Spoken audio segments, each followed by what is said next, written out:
Yo, it's good. So reading Atomic Habits was one of the best decisions that I have made for myself. Self-improvement, stuff like that. I learned a lot from it, and I kind of just want to make a video kind of going over a quick summary of what happened, just simplifying it to like the bare bones of it, because who knows, maybe there's someone who's smooth-brained out there like me, who can't read properly or something like that, and then it's like, I got you, bro, like if you want to learn. So what better way than to do it through like presentation, classic presentation. So let me cook this up. Atomic Habits by James Clear, a summary by yours truly, Sanuka.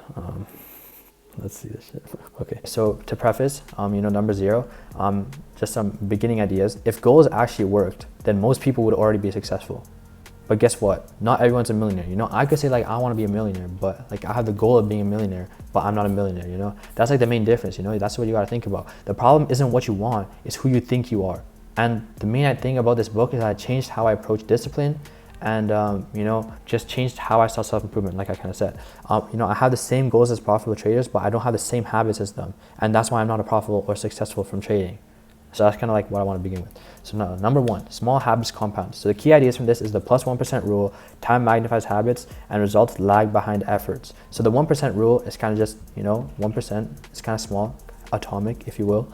So when you have small habits, they will compound and become big results. You're gonna start small, but what this allows you to do is have more endurance in the game. You're gonna allow time to magnify these small habits. The more you can stay in the game, the more your 1% will compound, and you'll become better and better and better every day. It's like that freaking, if you keep on increasing 1%, you'll get to a certain times better than you were when you started. But if you decrease 1% or just keep on cruising along, nothing's gonna happen in your life. And no one wants that unless you're a bum. So that's kind of like what it means by 1%. And then by time magnifies habits, when you allow time to do its thing, these small habits will go from invisible to freaking deciding the outcome of everything in life. These small habits, they'll seem invisible at first, but then as you allow time to magnify these habits, they'll have a bigger outcome, bigger result, and they'll decide more of what happens in your life. So you can still be doing the right things, you can still be doing these small habits, but you might see nothing. And that's kind of like, I'll touch on that in a bit, but it's like, it's really demotivating, and that causes a lot of people to kind of fall off. So that's kind of like the key ideas. Small habits will compound, they allow you to stay in the game longer. You just got to allow time to do its thing. So yeah, that's point number 1. Okay, so point number 2 here is the plateau of latent potential. Now, do I know what latent means? No, I probably searched it up, but I kind of forgot. That's why I have it in quotes. That's what he used in the book. But anyways, the key ideas to this is that progress isn't always linear. It's not always going to go up. I don't know if this is reflected on this thing, but it's not always going to be straight, and it's always going to be more like a curve. It's going to be more like an exponential function kind of thing. Overnight success is just delayed work. You got your time, right? You got your long period of time, but once you get to the top, that the time is going to be smaller, because you're letting time compound those habits, and then that time will magnify the habits, and you'll find that success. Overnight success, everyone says like, oh shit, he became like the greatest person of all time in that little night. But it was from so much time of him continuously working, continuously putting in the effort to get to where he wants to be. And that's kind of like the main idea of like this latent potential thing. So it's kind of the phase where you're doing the work, but nothing's changed. Like I said, it's like that flat area where time is just flowing and you're not really seeing anything. And this is where most people quit. They'll quit before the curve. They'll stop before the curve because they don't see anything. But in reality, they just have to keep on going. They have to just keep on going 1% better until they see that success. They see that freaking the move up. You got to be patient, and you got to be able to gain that mastery to be able to see the results. You just got to let time do its thing, and let the results let the habits compound, and you will eventually find the success that you want to see. So yeah, that's point number 2. Point number 3 now. Let's go. Stop chasing goals and building systems. This is one of the major ideas after the 1% thing. The key ideas for this idea is that winners and losers have the same goals, and systems will keep you in the game. This point here, winners and losers have the same goals. This is like, I clearly remember this, where you could have like, everyone has the same goals, but someone will win and someone will lose. It's like we like lions and zebras have all the same goal to live, but the lion will win and the zebra will die. You know what I'm saying? Or it's like, okay, wait, let me think of a better thing. It's like the Olympic Games or whatever. All of these people are training with the goal to become like the gold medal, but not everyone wins. and not everyone loses. So it's like you might be like, the question is like, what determines who wins and who loses? Well, you know, I got the solution to you, bro. Is the systems that they follow every single day. You know what I'm saying? Like, you can't obsess over the goals. You gotta obsess over the systems. For me, like trading, you know, I want to become profitable, but I can't obsess over being profitable because I need to focus on the process of becoming a profitable trader. The journaling, the risk management, the discipline.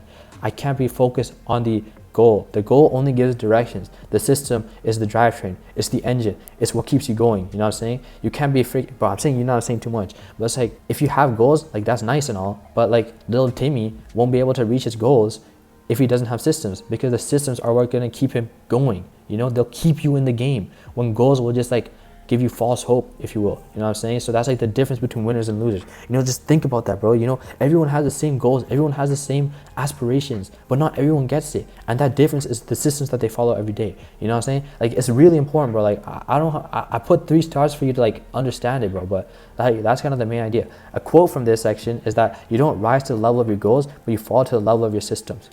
Goals will give you the direction. You know, you could say, oh shit, I want to become a millionaire. You have that goal, you have the direction, but you'll only fall to the level of your systems. You'll only fall to what you have pushing you there. You know, you could have a steering wheel, but you're not going to go anywhere because you don't have anything that's pushing you forward.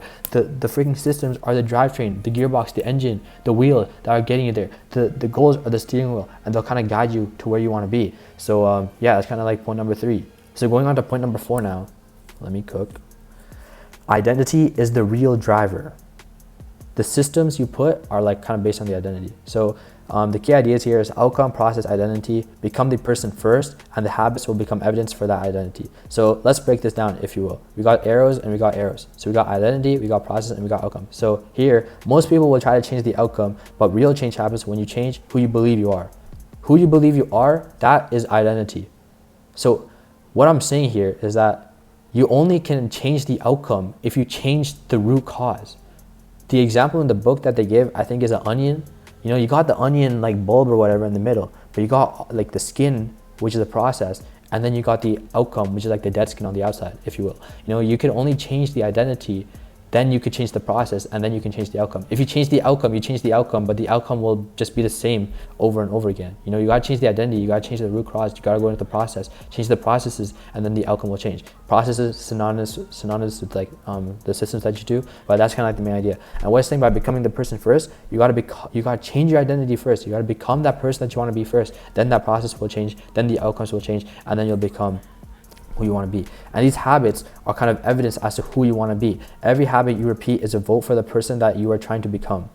So instead of, like for me trading, instead of saying in my general life, instead of saying that I'm trying to be disciplined, I need to be someone who is disciplined. I don't fall to lust. I run when I need to run. I don't do scrolling. I do podcasting. You know what I'm saying? And like, you could apply to trading. Like, instead of saying I am a profitable trader, you gotta act like someone who's profitable. You gotta be journaling. You gotta be following proper risk management. You gotta be following your plan. You gotta be like not acting on emotion. You gotta be objective. Many things, but the main thing is that the identity is the real driver.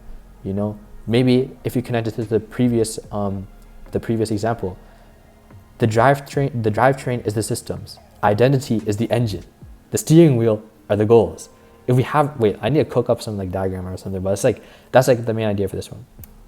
So number 5, it kind of goes into like how to make the habits like more accessible and stuff. So the main thing is that you got to make good habits easy, and you got to prevent bad habits from happening. So make them hard, make them difficult, pause. But it's like, key ideas is that environment is greater than motivation. You got to do least effort rule and 2-minute rule. So quickly explain these. Environment is greater than motivation. So what it's saying is that you got to allocate different work environments or like habits into different environments. So for me here, I have this basement. This is where I get work done. I have the dining room, which is where I eat. I have my bed, which is where I sleep. You know, gotta keep those different environments for different places. You know, maybe you have a bad habit. Maybe you just gotta change out that environment. You know, I used to fall to lust in my room. So what I do, I removed the stuff that stimulated that. I don't take my phone in my room. I don't take my computer in my room. I don't do stuff like that. So then I prevent falling to lust in my room. So just like, kind of like falling, like like this works both ways. You know, you could have like good habits for different areas. Like you could have work for certain areas, you could have reading for certain areas, but you could also prevent bad habits from happening. You know, if you have a bad habit that you're working on right now, then you could just like change that environment and you could potentially remove it, and then it'll become natural to avoid or to do the habit. So the next thing is the least effort rule. You know, we'll naturally choose the option that requires the least effort. So how could you apply this? Like, you know, if you have like this work that you need to do, just have it open on your computer. So then as soon as you open the computer, then you'll just naturally start that work. You know, it's easy. And then if it's like something bad, like if it's lust or something, just make it super hard for you to access like what's causing you to feel that lust. And then the last thing is the 2-minute rule, is to just show up. You know, you could say, I'm going to do this habit for I'm going to do this work, I'm going to do this habit for 2 minutes and then leave. But once you start, you'll have momentum and that'll take over and that'll just push you through, and just allow you to get to the point, like finish the habit. You know, you got like the hill or whatever, you got the boulder or whatever, like at this point, like pushing it up is just starting it, but then once you push it down, that's like when you're starting it, stuff like that. So yeah, that's point number 5. Now, to just sum it up, my honest takeaways, this book taught me that success isn't one big decision, but it's hundreds of small ones repeated daily. Hundreds of small atomic habits. Atomic habits. I wonder why it's called atomic habit. Well, the main idea is tiny changes, remarkable results. So that's basically what it's saying. You don't need a new goal. You need better systems and a stronger identity. You don't need a better steering wheel. You need a better drivetrain, and you need a better engine, and then you'll get to where you want to be in life. If you're patient enough, the results will come. But that's taking that you still do the work every day and don't sit around doing nothing. So the main idea is that you don't need a new goal, you need better systems, and you need a stronger identity. And it's also, you need to like have 100 smaller ones repeatedly and just keep on going. You know, endurance is the thing. You know, investing, people say like the best thing for investing is that you just let the money sit and you don't do anything about it. Well, I just read that in Psychology of Money. I'm gonna make a book review of that too, but yeah, that's kind of basically it. I appreciate you for watching and listening, and I hope it helped. So yeah, just like the video. So that's pretty much it. See you later.